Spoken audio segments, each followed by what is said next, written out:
Tokyo nights don't fall quiet. They shimmer. Even at 2 a.m., the city pulses like a machine.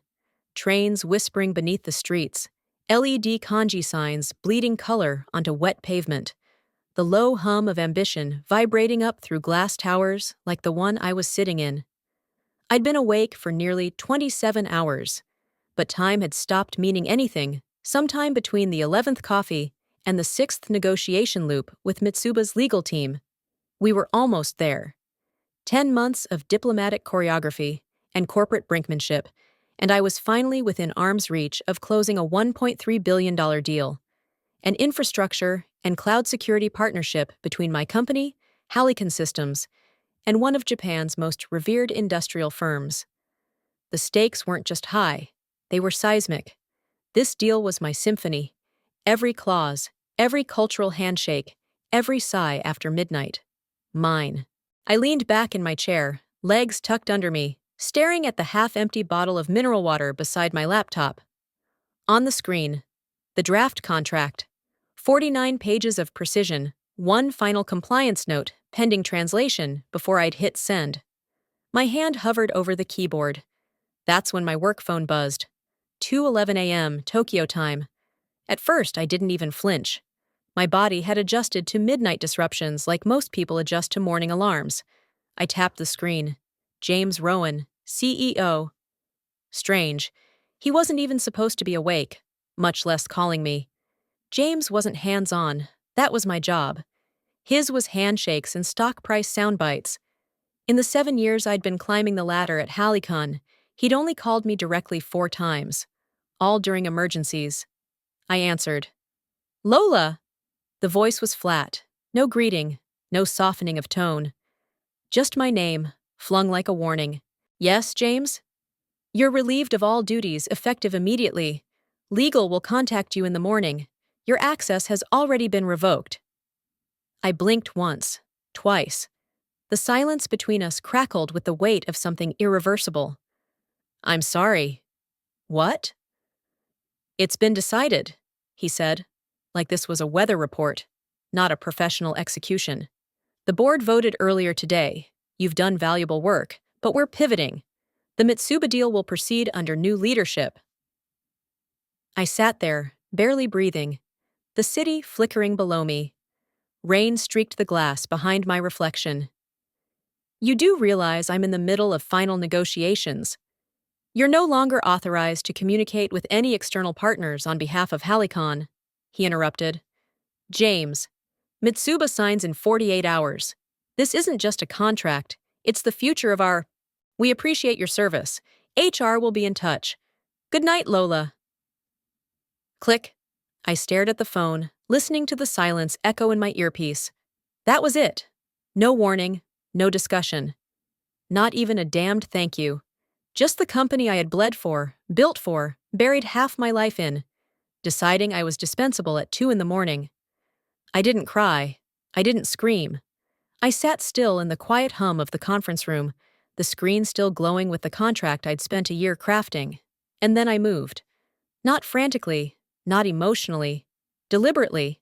I pulled my personal laptop from my leather bag. Black, unbranded, fingerprint encrypted. Not connected to any of Halicon's systems. I hadn't opened it in this building before, not once. I'd been careful, I powered it on. There, waiting like a sleeping animal, was the future. Shadowleaf Craw, Mitsuba Lumira Agreement V3.1. Same contract, slightly different language, different beneficiary. See, what James didn't know, what no one at corporate had bothered to consider, was that I hadn't built this deal just for Halicon. I'd built it for me. 6 months ago, I saw the signs. The sudden silence after board reviews. The credit taken for my work without acknowledgement. The whispered promotions for others. I'd watched too many brilliant women like me get replaced with safer, shinier tokens. So I created something of my own. Lumira International, a boutique strategy firm, registered through 4 layers of shell corporations across Zurich and the Caymans. Legally sound, operationally invisible. I'd brought in my own silent partners, a former compliance officer, a Japanese-American translator who'd been on contract with me years ago, and a former Mitsuba procurement lead who owed me more than one favor. Together, we had constructed a safety net the size of $500 million. The addendum on the Shadowleaf contract? It was already in play. I clicked it open. The date on the signing line, tomorrow. And the signature field? Already preloaded with my name. James thought I'd vanish into the shadows. He didn't realize I'd already stepped into the light. When I stepped back into the Tokyo office at 3:07 a.m., everything was too quiet. Not late-night quiet. Not burning the midnight oil. Quiet. No. This was the kind of silence that comes after a fire has already burned through the building, when the smoke has cleared, but the damage still lingers in the walls. The night security guard nodded at me from his desk in the lobby, recognition in his eyes. He didn't know, not yet. They hadn't told him I no longer existed. I tapped my access card against the reader. Red. I tapped again. Red. Only on the third try did it flash green, but just barely. A technical delay? Or did someone forget to fully sever my access? I took the elevator up in silence, 31 floors of sterile stillness, watching my reflection under the flickering LED panel. My face looked thinner than I remembered. Maybe it was the exhaustion. Maybe it was the betrayal. The 31st floor opened to what should have been my domain, the Global Strategy Division, a space I'd personally helped design 2 years ago during the expansion. Frosted glass walls, collaborative pods, dark stone floors imported from Spain. The air smelled faintly of lemon and toner, like always. Familiar, but hollow. And then I saw it. My name. Or rather, the absence of it. Where it used to be etched into the glass beside my office, Lola Kingsley, Global Strategy Director, there was nothing but a faint outline. The adhesive residue was still visible under the harsh overhead lights, like a ghost. Someone had removed the placard hastily, not professionally, desperately. I pushed open the door. Everything was untouched, and yet entirely unfamiliar. The shelves were bare. The digital photo frame that once held a rotation of press clippings and internal milestones. Blank. My notebooks were gone. The gold fountain pen I kept next to my screen. Gone. The only thing left on the desk was a cheap black mousepad branded with the company logo. Not mine. I powered on the company-issued laptop, the one I had been working on just hours ago, finalizing edits to Mitsuba's Phase 3 integration plan. Login failed. User credentials not recognized. I tried again. And again. Still nothing. I pulled out my phone. The corporate email app was logged out. My Slack access had been revoked. I was out of the system before the call with James had even ended. I opened my own VPN on my private phone and connected through a backdoor into our shared drives. That's when it hit me like a punch to the chest. Every trace of me was gone. No folders with my initials, no drafts authored by me, no version history on the Trident agreement that contained my name. All metadata had been scrubbed, even the chat logs with legal, gone. Like someone had purged everything connected to me. The final draft of the Mitsuba contract, which I'd polished until 1:43 a.m., renamed, reattributed. Author, Mallory Chambers, Mallory. She was fresh out of Wharton, one of those fast-tracked hires from the Next Gen Talent program. I'd given her notes. I'd offered to mentor her. She'd shadowed me for a week before I left for São Paulo, and now she was listed as the lead negotiator. My jaw clenched so hard I thought I'd chip a tooth. I checked the revision history. All my edits had been incorporated, but every track change had been cleared. There was no trace that I'd ever laid eyes on the document. No comments, no feedback, just a clean, freshly minted file with a new author and no past. I searched my name in the corporate archive. No results found. In a company where I'd spent 7 years, led 3 international expansions, survived 2 restructures, spearheaded the most critical deal in the company's history. And now, I didn't exist. It was more than a firing. It was annihilation. The kind of erasure you reserve for people who become inconvenient truths. I wasn't just cut loose, I was being rewritten out of history, and they'd done it swiftly, surgically, like they'd practiced. I stood at the window, staring out over the Tokyo skyline. The rain had stopped. The city glowed gold and blue, a living circuit board humming beneath 1,000 lives, moving forward. I should have felt broken. Instead, I felt steel. Because what they didn't know, what they couldn't know, was that while they were busy erasing my name from their servers, I had been building something they didn't even know existed. Lumira International. It wasn't a shell company, it was an engine. And the version of the Mitsuba contract stored on their system? It wasn't the only version. I had signed authority on a separate stream, pre-negotiated under Lumira's charter, authorized in parallel through confidential side letters with Mitsuba's Innovation Council. A fully executable, fully binding counterpart deal, equal in structure, but with a different parent entity. The same deal, different destination. And the signature on that deal? Mine.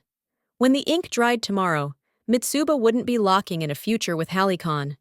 They'd be stepping into a strategic alliance with me. And there was no way to stop it now. Let them have their digital amnesia. Let them rewrite their timelines. I didn't need history to remember me. I was about to write the next chapter, on my own terms. There are moments that age you in seconds. When I think about it now, that dinner feels like it happened years ago, though it couldn't have been more than 14 days. 2 weeks between being hailed as irreplaceable and being erased from the company's memory. I used to think betrayal had a flavor, bitter, metallic, unmistakable. But that night, it tasted like sea bream and 20-year-old sake. The invitation arrived like most things from the top, last minute and deliberate. Executive Appreciation Dinner. The subject line read. A vague but flattering title. It was James's idea, of course. Our polished CEO had a talent for optics. He knew how to reward loyalty just enough to keep people obedient, and how to perform sincerity without actually feeling it. We gathered at Kogain, the kind of restaurant that doesn't have a public phone number, just a discreet iron door in a side alley of Marinucci, and a host who recognizes power when it walks in. There were 11 of us. Senior leadership, legal, a few strategic advisors, and me, one of only 2 women at the table. I'd worn a deep blue sheath dress, modest and crisp, the same one I wore the night we signed the Berlin cloud migration. It felt like armor. The dinner started well enough. Small talk, laughter, drinks poured by the chef himself. Then, somewhere between the second course and the arrival of the snow crab in warm ponzu, James lifted his glass. The room quieted the way it always does when he speaks. That quiet wasn't respect, it was calculation. Everyone wanted to know if they were about to be praised or pivoted. This deal, he said, gesturing to no one and everyone at once, is legacy-defining, it's global, it's complex. And let's be honest, it was damn near impossible before we brought Lola into the room. I felt every eye swing toward me. Her work in Tokyo alone, he continued, has not only saved this deal, it's redefined how we approach our international strategy. She is, without exaggeration, irreplaceable. The word hung there like a jewel in midair. I smiled politely, accepted the praise, nodded when someone toasted, even offered a gracious, half-humbled thank you. But underneath that surface reaction, something buzzed. Because I know James. And James doesn't use absolutes. Not unless he's trying to set up a contradiction. Still, I let the warmth of the moment settle in. I let myself feel, just for a breath, like maybe this was the long overdue recognition. That maybe all those nights, all those flight delays, all the missed birthdays and hospital visits, maybe it was finally leading somewhere. After dessert, I stepped out briefly to answer a message from Mark, my brother, who had flown into Tokyo for a startup tech summit. He'd agreed to meet me after dinner, maybe walk with me back to the hotel. He arrived a little early, and being the mischievous opportunist he's always been, he wandered into the lobby and waited just outside the private dining room. He heard everything, or at least, enough. I found him leaning against the entry wall, his phone in hand, but not scrolling, just holding it. "You okay?" I asked. He looked up slowly, searching my face. "What?" He straightened, voice low but urgent. "I heard James, after the toast, right after everyone started laughing again." "What did he say?" Mark hesitated. He leaned toward Owen, the CFO, and said, "We replace her quietly. I've already got a candidate lined up." I blinked. The hallway lights felt suddenly too bright. "You're sure?" I asked, a little too fast. "I'm not stupid, Lo." "I didn't say you were." He held up a hand. "I'm saying, he said it. I heard it." And he didn't whisper. A hollow space opened inside my chest, but I shook my head. Maybe it wasn't about me. Maybe. Don't do that. Do what? Talk yourself out of what you know is real. You always do that when something feels off. You reason it to death. I didn't reply. I couldn't. My stomach was tightening in slow, painful knots. Mark leaned in slightly. "You know who the candidate is, don't you?" I didn't answer. I didn't have to. Because even then, in that hallway, before the call, before the revocation, before the deletion, I knew. Mallory Chambers, the freshly promoted strategic analyst, blonde, impeccably polished, with a resume padded by private equity buzzwords and the kind of overconfidence only someone new enough to not know better could possess. She had been shadowing me in São Paulo, learning by observation, asking questions that were just a bit too specific, mirroring my phrasing in meetings, laughing a little too hard at James's offhand remarks. The perfect blend of ambition and pliability. I brushed Mark's concern off that night, hugged him tight, promised him I'd be fine. But I wasn't fine. Because now I saw it all clearly. James had set the dinner up not to praise me, but to poison the well. To make it seem like I had already reached my peak, that I was untouchable, so that when I was touched, when I was removed, it would seem impossible, unthinkable, therefore justified. The logic would be, if we had no choice but to fire the irreplaceable one, then surely it must have been necessary. I wasn't the strategy. I was the symbol. And symbols? They're disposable once they've served their purpose. But what James never accounted for was that I don't live in symbols. I live in structure. I don't just draft vision. I execute systems. And the system I'd been building quietly behind their backs? It wasn't decorative. It was already moving. It had its own engine, its own name, its own trajectory. And now, with clarity in my veins and no illusions left in my heart, I was ready to launch it. By morning, Tokyo had turned gray. Overcast skies hanging like judgment over the city. I hadn't slept.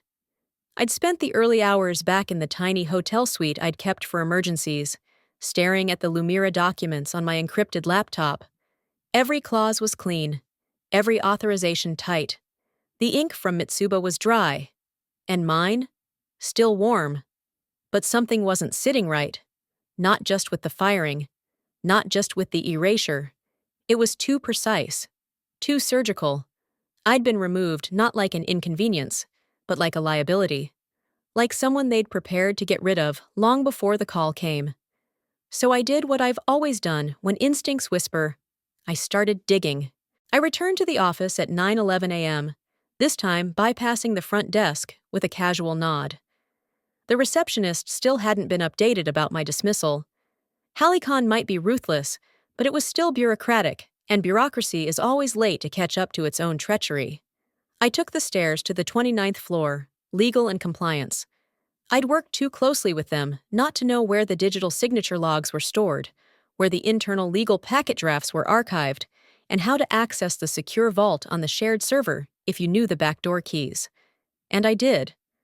I slipped into the side conference room and logged in using a rarely monitored testing portal the software team had set up for review audits. My clearance should have been revoked, but either someone had overlooked it or someone had intentionally left it active.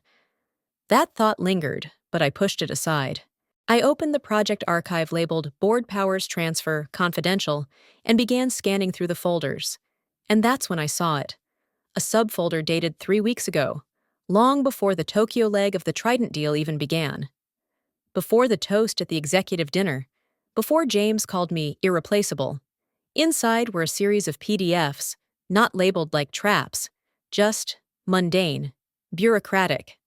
Power of Delegation Addendum, Strategic Oversight, Emergency Transition Authorization, CEO Authority, Shareholder Notification Memo, Draft V3, and then, my name. L. Kingsley, Consent Form, Authorization Finalized.pdf. I opened it and felt the floor drop out from under me. My name, my title, my signature, right there on a document that purported to authorize the transfer of specific executive decision-making powers, ones previously held only by James, into a new strategic oversight proxy role, to be administered on his behalf by another named executive. Mallory Chambers. It was a forged delegation, and the signature? An exact replica of mine. Perfect loops, smooth lines. But something was off. So perfect, it was mechanical. Too clean, like it had been traced or lifted from another document. I remembered instantly where it came from. My signature on the environmental compliance waiver 6 months ago, a simple internal approval for an unrelated Tokyo facility audit. They'd copied it, scanned it, and now it sat here, pasted beneath a document that transferred power from the CEO to his successor, using my fake consent to legitimize it. I leaned back in the chair, heart pounding. This wasn't just betrayal. This was premeditated. They'd forged my consent to clear James of accountability. Because when Mallory took over certain legal authorizations for the Trident deal, they needed a paper trail. Something that suggested I'd stepped down. That I had approved it. That I had passed the baton. And now, when the deal went through, it wouldn't just look like she'd been prepared. It would look like I had helped. If anything went wrong, the forged paper trail would show I'd agreed to the transition. It was a trap. A full, polished, legally framed trap. And now I had proof. I downloaded everything. Metadata, version logs, IP stamps, internal routing headers. I took screenshots, encrypted them, uploaded them to 3 secure drives, and made an offline backup. I wasn't just planning to expose this later. I was going to bury them with it.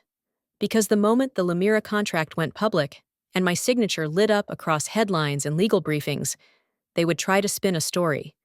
But this time, they wouldn't be the ones writing it. I didn't run. I didn't rush. I walked calmly down the hallway of the 29th floor, the flash drive in my pocket like a live wire against my leg. The weight of what I'd found, it wasn't just corporate sabotage, it was criminal. Forged consent forms, reassigned power, a falsified transition of executive authority designed to make me complicit in my own erasure. Someone had bet everything that I wouldn't look closely, that I'd vanish like the dozens of others they'd quietly pushed out over the years. But I wasn't vanishing, I was multiplying. And the first person I needed wasn't a hacker or a journalist or even a lawyer with a TV smile. I needed Anna Levine. Halicon's senior counsel for regulatory compliance wasn't flashy. She didn't network, she didn't climb, but she knew the system better than anyone. She kept her office door closed, her emails encrypted, and her instincts razor sharp. More than once, she'd flagged quiet errors in contracts that saved us millions in arbitration. She didn't ask for credit. She asked for truth. She was also the only person at Halicon I trusted completely. I texted her one word. Urgent. A minute later, she responded, "My office. No screens." I stepped into her office and closed the door behind me. She didn't speak, just gestured for my phone. I handed it over. She dropped it into a signal-blocking pouch and waited until we both sat. "You're shaking," she said quietly. "Tell me." I didn't bury the lead. I showed her the forged signature first, the altered document trail, the fake transition memos dated before I was even invited to the strategy dinner. Anna's face didn't change much, but her breathing slowed. Her eyes narrowed. "You didn't sign this?" she asked, already knowing the answer. "No," I said. They lifted my signature from a facilities waiver in February. Cross-referenced the strokes. It's a copy-paste job. She nodded, already pulling a printed policy binder off her shelf. I'll need your original signature files, the ones you logged through the board portal. Already exported. Anna flipped to a section labeled Fraudulent Corporate Authorizations, highlighted with her own sticky tabs. Of course she had them marked. Then she said something I didn't expect. You're not the first. I blinked. What? They did this before. To a quiet exit case last fall. Someone in financial ops. The woman just disappeared.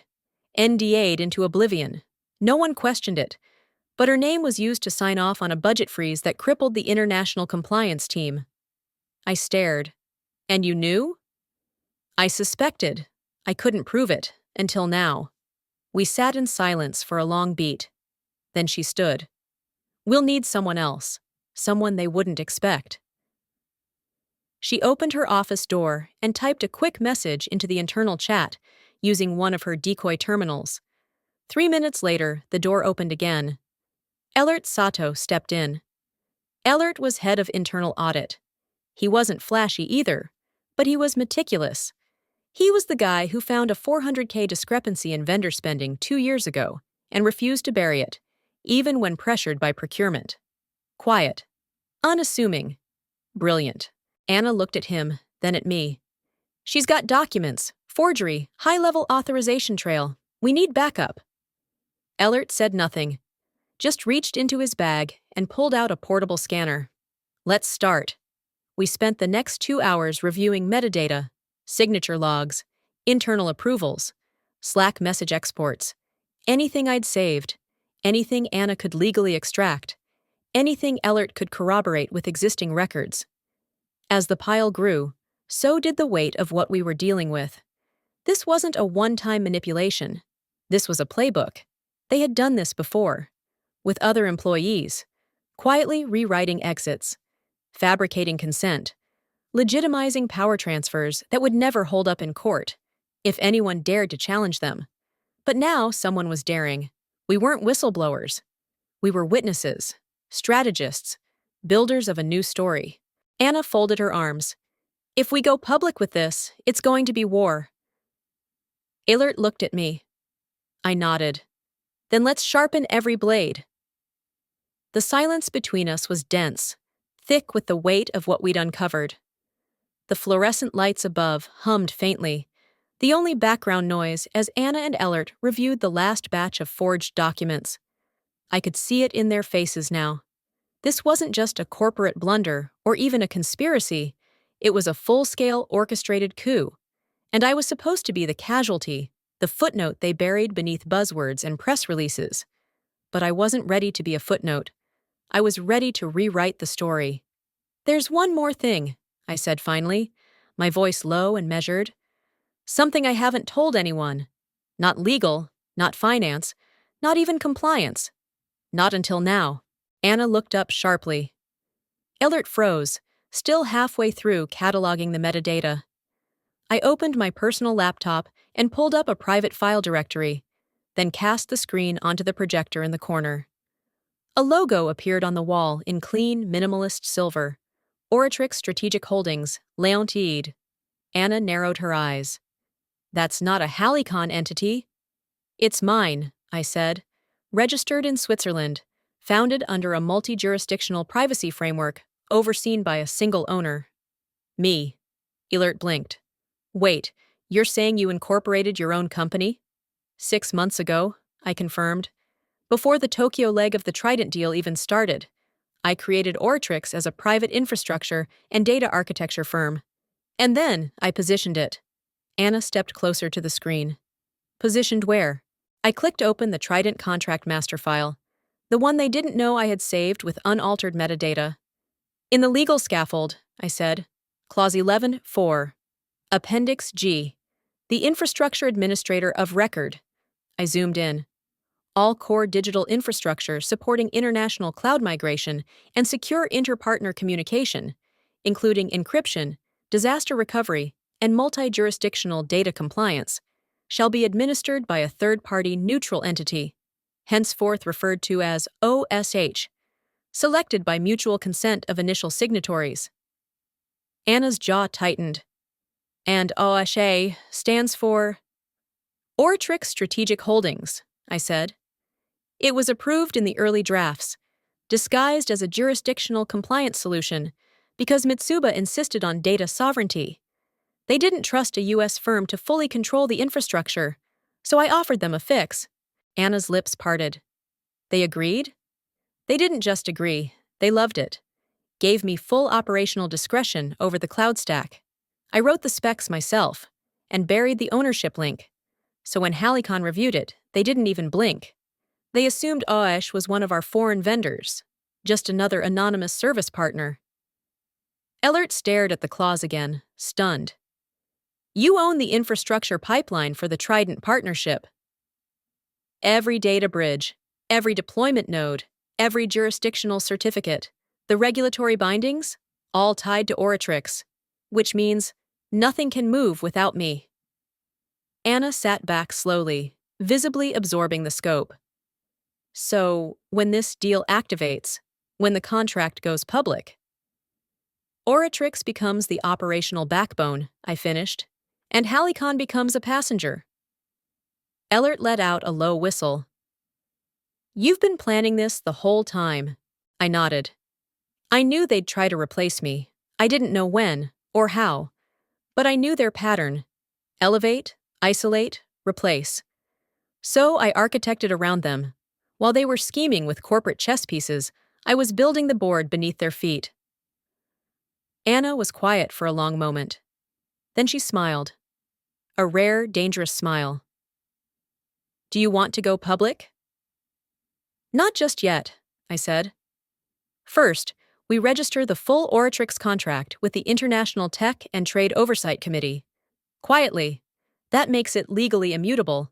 Then we send a redacted version to the Trident press office, just enough to confirm Lemira and Oratrix are co-signatories on the deal. And the infrastructure rights? Ellert asked. I turned toward him. We make it clear, publicly, through documentation and metadata trails, that no infrastructure movement can begin without Oratrix oversight. That means they can't bypass me, not without triggering a breach. Anna nodded slowly. You're not burning the house down. No, I said. I'm taking back the keys. They both looked at me, something changing in their posture. No longer just collaborators, now co-conspirators in a reckoning. I opened the last file, a breakdown of jurisdictional enforcement routes in the event of breach or fraudulent authorization. I also wrote a kill clause, I said, buried in the infrastructure annex. If anyone attempts to override Oratrix control without consent from all three original Trident partners, the system defaults into lockdown. No data flow, no deployment, nothing. Anna's eyebrows lifted. Ellert just muttered, Jesus! This was never about revenge, I said. It was about insurance, about power. Anna stood up. Then it's time to exercise it. And with that, we began uploading. One encrypted folder to the Regulatory Oversight Registry, one package to Mitsuba's legal team, one copy to the private inbox of the journalist I trusted most, the only one who once told me, if they try to bury you, send me the shovel. They'd tried to erase me. Now they were going to have to explain how they'd lost control of a $500 million infrastructure deal to a woman they fired in the middle of the night, and how the signature that made it all real wasn't theirs. It was mine. The first sign was subtle, a failed authentication attempt at 10:07 a.m. Tokyo time. Logged by the system I had built from the ground up, Trident Core OS, the invisible skeleton of the $500 million infrastructure deal. Someone had tried to enter the command shell. Someone who wasn't me. They were already too late. I was sitting by the window of my hotel suite, looking out at the skyline with a cup of strong green tea in my hands. Calm. Focused. I had been waiting for this moment, not out of vengeance, but because I knew it would come. They thought they'd deleted me. But while they were purging emails, I had been programming a system that didn't need permission to remember who created it. Trident Core OS wasn't a legacy platform or something adapted from another system. It was mine, Every character, every protocol, every logic branch. I'd written it over long nights in Singapore, on planes between Zurich and Berlin, during quiet weekends where no one remembered I had a personal life. I coded it from scratch under Oratrix, embedding a unique signature protocol in the deepest layer of its architecture. Administrator access requires direct biometric validation from root originator, which meant me, only me. By 10:11 a.m., the second attempt was logged, this time from a different IP address. This time, they tried bypassing the user authentication screen. A harder failure. Then at 10:17, they tried something desperate. A system-wide override using a Halicon master key. I'd anticipated that too. The response? Attempt logged. Unauthorized root override. System lockdown initiated. At exactly 10:18 a.m., the lockbox engaged. The Trident system entered containment mode, a state I had programmed to activate only if more than 2 failed root-level logins occurred within a 5-minute window. In containment mode, no one could access the architecture, not to run it, not to reboot it, not even to shut it down. All they could do was stare at the screen as the following message looped. Access denied. OSH 712, jurisdictional lock engaged. Administrative permissions bound to biometric authorization. L. Kingsley. At Halicon, panic erupted like a match thrown into dry leaves. The infrastructure deployment team in San Francisco went dark first. Then the Joint Task Force in London. Then Tokyo's support cluster flagged an incident on their dashboard, followed seconds later by a cascade of calls from Mitsuba's compliance lead, demanding to know why their private cloud instance was suddenly returning a jurisdiction error. I knew they would try to reach me. I'd changed my number. I watched from the comfort of my armchair as the first anonymous email landed in my secure inbox. Then another, and another, all sent with thinly veiled panic, as if pretending nothing was wrong might somehow coerce me into coming back quietly. Hi Lola, we're having a small issue with Trident Core this morning. Wondering if you'd be available to help us clarify a few back-end deployment settings. Quick call? Hi Lola, following up urgently. Not sure if you saw the last message, but we could really use your insight on a few things you may have been involved with. Your expertise is valued. Ms. Kingsley, please contact Halicon Legal immediately regarding system-level access protocols. This is now a board-level matter. By 11 a.m., their smiles had cracked. The media caught wind next. A strategically timed release of redacted Oratrix documentation to the International Tech and Trade Oversight Committee had triggered a chain reaction. Journalists received press alerts confirming Oratrix's role as infrastructure steward. Mitsuba was already confirming Lumira and Oratrix as co-signatories, and someone in Europe had leaked an internal Halicon memo that said, in no uncertain terms, that their own teams couldn't access the core system. Headlines hit the wire. Trident infrastructure locked out. Only ex-strategist has access. $500 million deal in limbo as Halicon Systems admits technical lockdown. System controlled by terminated exec raises questions of corporate sabotage or genius. That one made me laugh. Because I hadn't sabotaged a thing. I'd simply outplanned them. The system was running fine. All systems green. Nothing was broken. It was just secure, unreachable, untouchable, because I'd written it to recognize only one person as sovereign, the person they tried to erase. The irony was poetic.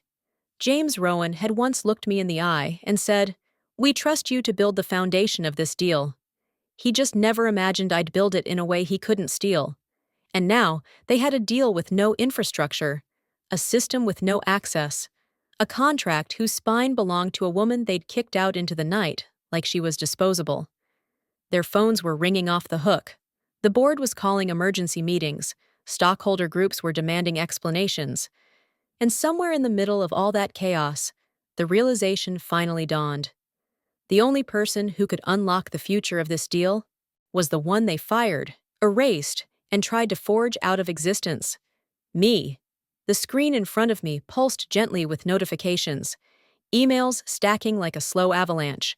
Legal, strategy, executive operations, all flagged urgent, all from Halicon. I ignored them. They'd finally realized what they were up against, but they were still playing the game with the wrong pieces. I didn't need another apology. I didn't need an internal review. I needed confirmation from the only person who could truly end this deal if they chose to walk. I picked up my private phone and scrolled through the secure contact list until I found the name, Jakob Vollen. He wasn't just the lead strategy officer at Grunwald Industries. He was the backbone of the European side of the Trident deal, the one who had vouched for the risk-sharing model I designed, who had pushed for Oratrix to take on infrastructure management after his own engineers failed to propose a secure enough alternative. He didn't answer to PR. He answered to outcomes. The phone rang twice, then clicked. "Ms. Kingsley," came his voice. Precise. Blunt. Swiss. "Jacob," I said, already bracing. "I assume you've been briefed." A pause. "Yes," he said. "Your former employer reached out this morning." "Let me guess. They called it a restructuring." "Reassignment was the word they used," he replied.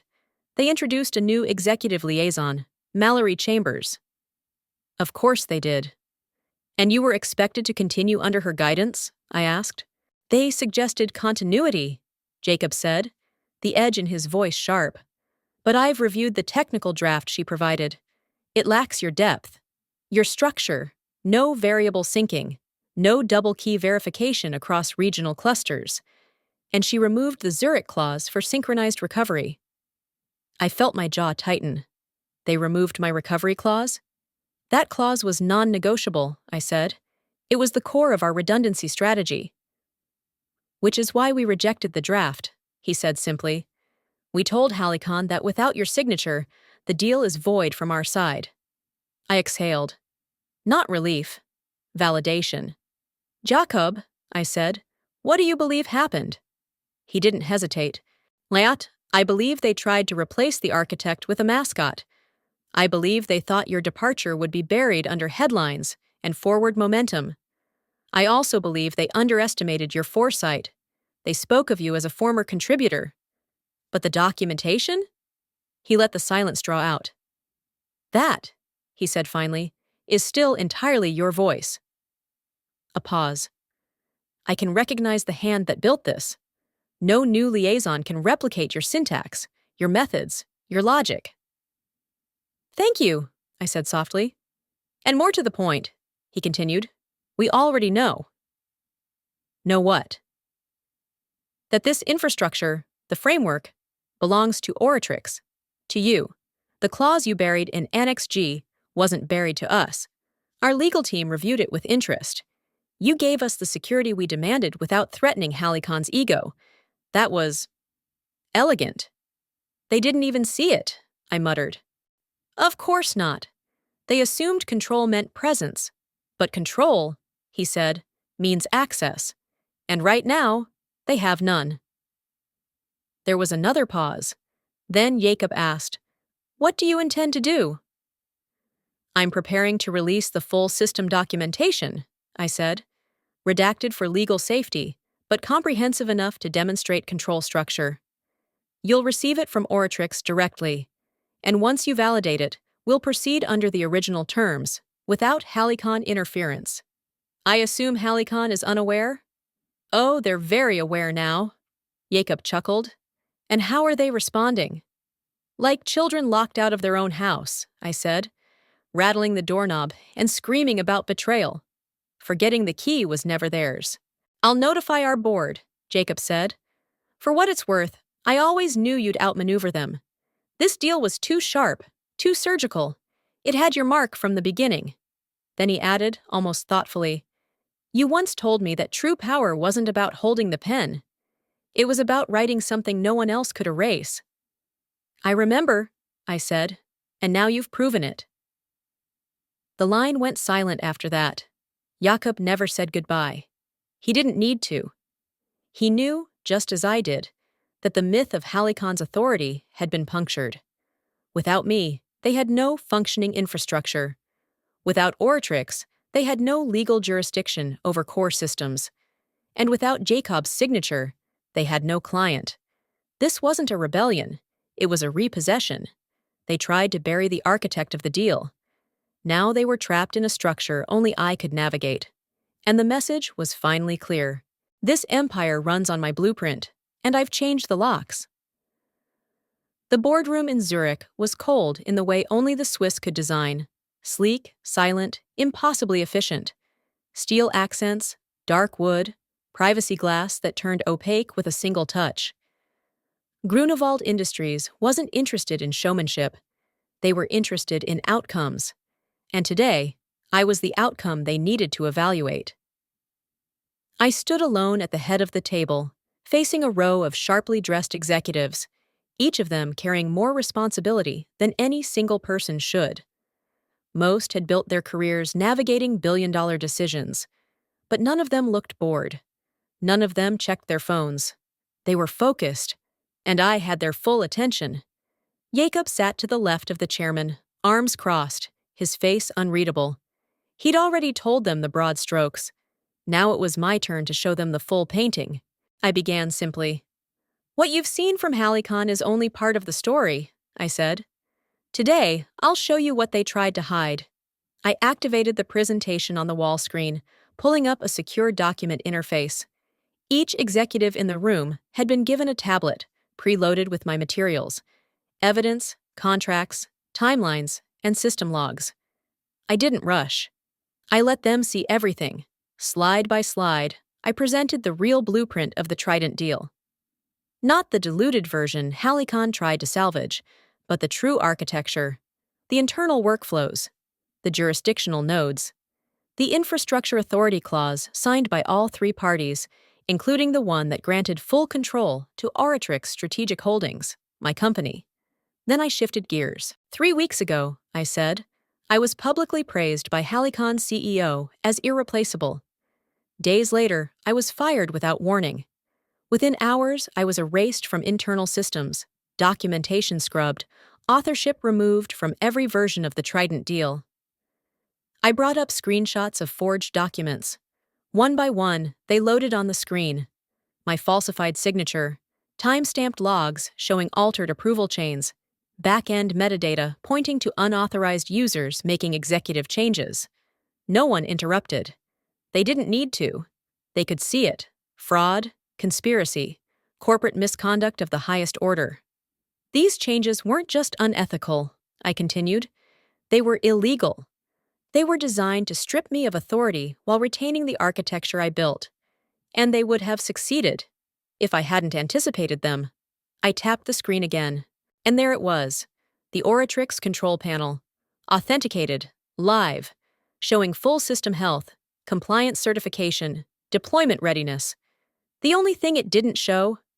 Halicon's name, because they no longer had access. The room stayed silent for a full 30 seconds. Then the chairman, a man I'd never met in person before, leaned forward slightly. "Ms. Kingsley," he said, "you are asking us to believe that the entire foundation of this partnership rests not with the brand we signed with, but with you, personally." "Yes," I said, "because that is the truth, and the documentation proves it." He tapped his fingers together. "Why come to us now?" "Because the decision you make today will determine the future of this agreement," I said. "You can continue down the path Halicon has offered, a path built on deception with no true control over the infrastructure, or," I paused, "you can recognize who built this system, who owns it, who never compromised its integrity." "And what would you offer us?" he asked. I took a breath. "A clear path forward, clean execution, immediate system deployment, no further delays, and a signed agreement, this time not through Halicon, but directly with Oratrix." Jacob finally spoke. "You're saying you're prepared to activate the agreement personally?" "Yes," I said. "Right here, right now." The chairman exchanged looks with the other board members. There were no whispers, no backroom politics, just calculation. Then he nodded. "We've reviewed your documents, your logs, the legal filings, the signatures." He looked me in the eye. The forgeries are clear. The violations undeniable. The system operational. And as of this moment, Ms. Kingsley, you are the only person we trust to carry this forward. Another pause. You'll receive one last opportunity to execute the agreement. As Oratrix, as the sole infrastructure authority, this is your window. My hands didn't tremble. My voice didn't break. Then let's sign, I said. Zurich is a city that breathes in silence. Even at the cusp of morning, its streets hold a kind of poised stillness, like they know they're older than the noise. I sat alone in the Grunewald boardroom, wrapped in that silence, lit only by the glow of the screen before me and the early blush of dawn slipping past the windows. No one else remained. Jacob and the board had left hours ago, their decision unanimous, their expressions clipped but satisfied. They were tacticians, not sentimentalists, but even they understood the weight of what had occurred. They'd handed the most lucrative international cloud migration contract of the year to a woman their former partner tried to erase, and now that woman, me, held the cursor over the final signature field. Authorized party, Ortrix Strategic Holdings, Representative, L. Marissa Kingsley. I checked the timestamp. 5:59 a.m. I didn't move. I thought about everything I had survived to get here. Not just the night they fired me, but the years before it. The late-night calls, the endless flights, the games they played in glass offices with lowered voices, pretending I didn't hear them say I was too sharp, or too visible, or not a team player. I remembered sitting in a hotel bathroom in Rio, staring at a deal that no one thought would close. I remembered rewriting core code in Tokyo during a typhoon. I remembered missing my father's surgery because James told me, "If you leave now, don't bother coming back." I didn't leave then, but they still replaced me later. That was their mistake, because I didn't disappear. I built something under their feet. Now, their signature was gone from this contract. Their logo had been replaced. Their name wasn't even in the footer anymore. The last piece of this deal, the final, official, irreversible act, belonged to me. 6 a.m. 1 minute left. I took a breath. No adrenaline, no drama, just clarity. I moved the cursor and clicked sign. The system pinged softly. Digital signature verified. Timestamp 0601 CET. Contract finalized. Oratrix Strategic Holdings. Just like that, it was done. Legally, globally, permanently. And Halicon? They owned nothing. No infrastructure, no access, no credibility. Just a name no longer tied to the future. The storm didn't start as an explosion. It began as a ripple. Grunewald's press office released a neutral statement at 6:15 a.m. We are pleased to announce the successful finalization of the Trident Infrastructure Agreement. Operational execution and system authority will be managed by Oratrix Strategic Holdings under the leadership of CEO L. Marissa Kingsley. A single paragraph, but within 20 minutes, the wire services picked it up. By 7 a.m., European finance channels were already whispering, "Oratrix? Who are they?" By 7:40, a Reuters article broke down the timeline, and by 8 a.m. Eastern Time, it was everywhere. Strategist fired in midnight shakeup reclaims billion-dollar deal. Lola Kingsley signs landmark infrastructure agreement as CEO of new power firm. Halicon lockout. Deal finalized without former partner. The images were carefully curated. Lola at Davos. Lola in conference rooms. Lola on a panel beside two male CEOs who once talked over her. Now irrelevant. But none of the coverage painted me as a victim. That wasn't the story anymore. I wasn't a cautionary tale. I wasn't the woman who was forced out. I was the woman who had outmaneuvered everyone. The narrative was clear. A strategist so capable, so embedded in the machinery of the future, that firing her only ensured she would rebuild it without them. Halicon's PR team scrambled. I knew they would. They issued statements downplaying the change. They claimed Oratrix had always been a regional partner. They called the transition expected. But it was too late. Reporters had the timeline. They had Jacob's comments. They had my name on the final document. And when the Associated Press called me for comment, I offered only one sentence. They erased my name, so I wrote it on their biggest defeat. That quote ran everywhere. It became the pull quote in every article, the caption under every photo, the soundbite replayed on business podcasts. I didn't give interviews. I didn't sit for glossy profiles. I didn't need to. I had already said everything I needed to say. At 9:21 a.m., I received an encrypted message from an anonymous address. The subject line read, "We made a mistake." I didn't open it. Instead, I opened my calendar and set a meeting for the next phase. Regional rollout, infrastructure audits, Phase 2 design. The future wasn't a plan anymore. It was mine. Not inherited, not shared. Built, signed, sealed, and branded with a name they'd tried to scrub from history. Now it was written in code, in contracts, in headlines, not just remembered, unforgettable.